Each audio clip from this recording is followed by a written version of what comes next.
ജീവിതത്തിൽ ഒരിക്കലെങ്കിലും നിസ്കരിക്കണം. തസ്ബീഹ് നിസ്കാരം വലിയ പ്രതിഫലം. തസ്ബീഹ് നിസ്കരിച്ചിട്ടുള്ള ദുആയിക്ക് ഉത്തരമുണ്ടെന്ന് നബി മുഹമ്മദ് മുസ്തഫ.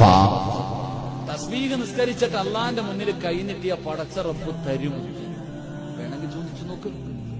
ആരെങ്കിലും തന്റെ ആവശ്യമുണ്ടെങ്കിൽ, നിന്റെ രോഗമോ നിന്റെ കടമോ നിന്റെ പ്രയാസമോ നിന്റെ പ്രതിസന്ധിയോ എല്ലാം മാറണോ, എന്നിട്ട് 300 ദിക്ർ എന്നിട്ട് പറയണം. സുബ്ഹാനല്ലാഹി വൽഹംദുലില്ലാഹി വലാ ഇലാഹ ഇല്ലല്ലാഹു വല്ലാഹു അക്ബർ. ഇങ്ങനെ ഒരു റക്അത്തിൽ 75, 2 റക്അത്തിൽ 150, 3, 4 റക്അത്തിൽ എന്റെ പ്രിയപ്പെട്ടവരെ 300 പ്രാവശ്യം ഈ ദിക്ർ പറഞ്ഞിട്ട് അല്ലാഹുവിന്റെ മുന്നിൽ ഒരു ഫാത്തിഹ ഓതിയിട്ടൊന്ന് ചോദിച്ചു നോക്ക്. പടച്ച റബ്ബിന്റെ മുന്നിൽ നീ ഒന്ന് കരഞ്ഞു ചോദിച്ചു നോക്ക്. നിന്റെ എന്ത് കാര്യവും സാധിക്കും. ഞാൻ പറഞ്ഞതല്ല, മഹാനായി നബി മുഹമ്മദ് മുസ്തഫ സല്ലല്ലാഹു അലൈഹി വസല്ലം. അപ്പൊ ഞാൻ പറഞ്ഞു വന്നത്, എന്റെ പ്രിയപ്പെട്ടവരെ, ഇതൊക്കെ സമയം കിട്ടുമ്പോ ഭാര്യയെ വിളിച്ച് നിർത്തിയിട്ട് ഒരുമിച്ച് നിസ്കരിക്കാനുള്ളതാണ്.